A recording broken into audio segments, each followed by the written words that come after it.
السلام عليكم متتبعي قناة جيو سبور، مرحبا بكم. كشف الإعلامي الرياضي الشهير فابريزو رومانو آخر تطورات مفاوضات مجلس إدارة نادي الأهلي مع النجم البرازيلي روبرتو فيرمينيو مهاجم نادي ليفربول الإنجليزي. الأهلي عاد مجددا لدوري المحترفين السعودي بعد أن قضى موسما واحدا في دوري الدرجة الأولى، حيث سيشارك الفريق في بطولة دوري روشن السعودي وكأس خادم الحرمين الشريفين.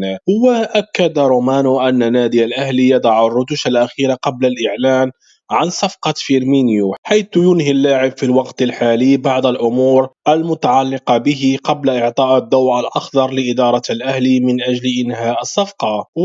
أشار إلى أن اتفاق الأهلي مع فيرمينيو يمتد حتى عام 2026، حيث تأمل إدارة الراقي في الإعلان عن صفقتي فيرمينيو وميندي في أقرب وقت. فيرمينيو رحل عن ليفربول بعد أن انتهى تعاقده مع الريدز لينهي تجربته مع الفريق الإنجليزي بعد نجاحات كبيرة حققها على المستوى المحلي والأوروبي.